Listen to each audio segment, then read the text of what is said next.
our own Pocahontas here that would like to say some words. And her name, please? Well, my name is Kilcher, and I was the actress in the New World, and I played Pocahontas. But one thing I want to say is I first want to thank everybody for coming here and supporting us, because it's really up to us. We need to remind the people, we need to remind people that we cannot eat, drink, or breathe money or profit. And some things, they don't have a price, but they have value. And the San Francisco peaks, I come from Peru. My people are from Peru. Over there, what is happening is oil companies are desecrating the sacred grounds. And I don't want to see what is happening in Peru. I don't want to see the desecration starting to happen on the San Francisco peaks. Just because our sacred places are not confined within churches, nor should they have to be, it is enough that they are held sacred to more than 13 tribes, that their religious freedom and cultural survival is being put at risk by this company, by Snowball's company, which is a privately owned company, going in there and wanting to make snow out of the wastewater things, and it's going to totally desecrate the sacred places. It would be like us going into the churches and replacing their holy water with the same thing that they want to make the snow out of on Snowball. So thank you so much for coming and supporting us. Thank you. We have Howard Shanker here, the attorney for the Navajo Nation. Thank you, Speaker Morgan. I'd be happy to answer any questions that anyone has. How do you think it came out today? I have absolutely no way of telling. Certainly, when we left the court last time, the Ninth Circuit gave us a better indication of how things went. But this time, we'll just have to wait and see. When will you find out? I assume it could be anywhere from a week to a year. We have no way of knowing. And it's hard for me to talk to all of you at the same time. But So what happens next? Well, what happens next is we wait and see what the en banc court of the Ninth Circuit holds, and we look at whether or not we go to the Supreme Court. There will seem to be the question of the quality, NEPA, some NEPA state comments as far as what the court asked. Do you have any thoughts about that, especially the processing of the sewer into snow and the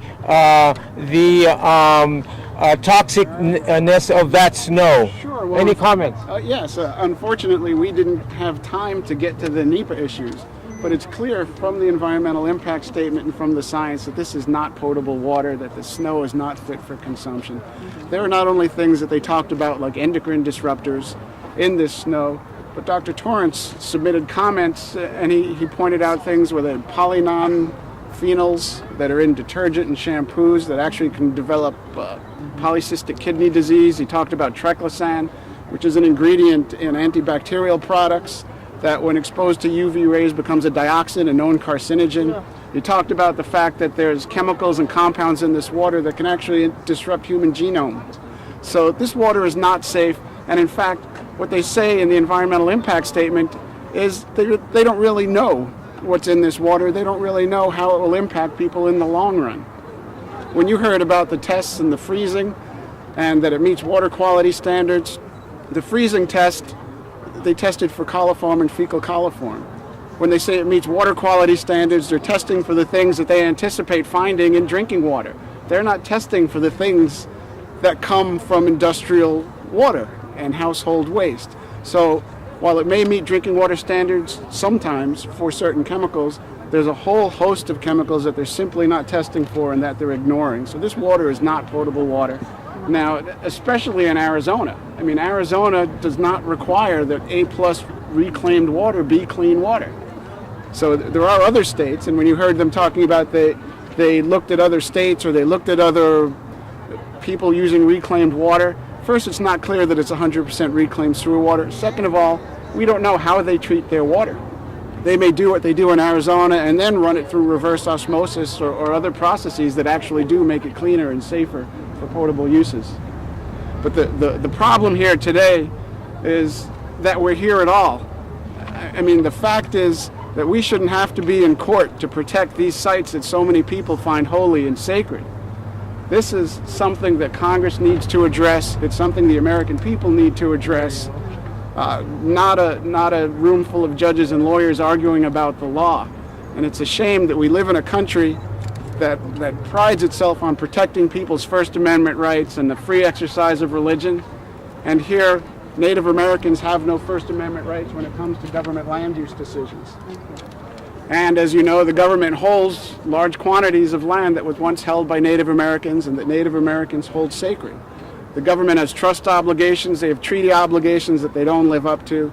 And as I said, I think it's a shame that we're here at all. That's the big issue with this. Another category they do not test in the water are pharmaceuticals. People take medicines, diabetes medicines, insulin medicines, Right. and none of that is treated in a water treatment facility. And in fact, that's what they're called personal pharmaceuticals and personal care products, PPCPs, which is a whole category. The federal government is trying to catch up with the science right now because they've just discovered that when they're testing this water using drinking water standards, there's a whole array of things in it that aren't tested for. And a number of them, I had mentioned endocrine disruptors.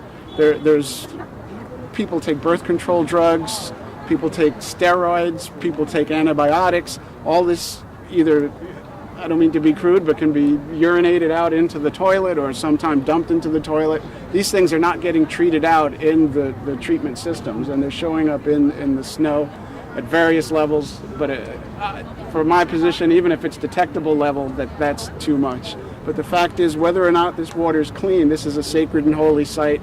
And many of the tribes believe that whether it's clean or not, this is a desecration that should not be taking place. What's the next step? Well, the next step, I guess we wait and see what this panel holds, and then we look at filing with the U.S. Supreme Court. And it'll be up to the Supreme Court whether or not they hear it. They rarely hear cases, but they may very well hear this one. Will that be in Washington? Yes. Another woman that wants to make a statement, a representative of a tribal nation, is... Okay, well, let me leave. Thank you all. My name is Howard Shanker. I represent the Navajo Nation, the White Mountain Apache Tribe, the Yavapai Apache Tribe, the Havasupai Tribe, the Sierra Club, the Center for Biological Diversity, the Flagstaff Activist Network, and others. And yeah, Thank you. Thank you. Thank you.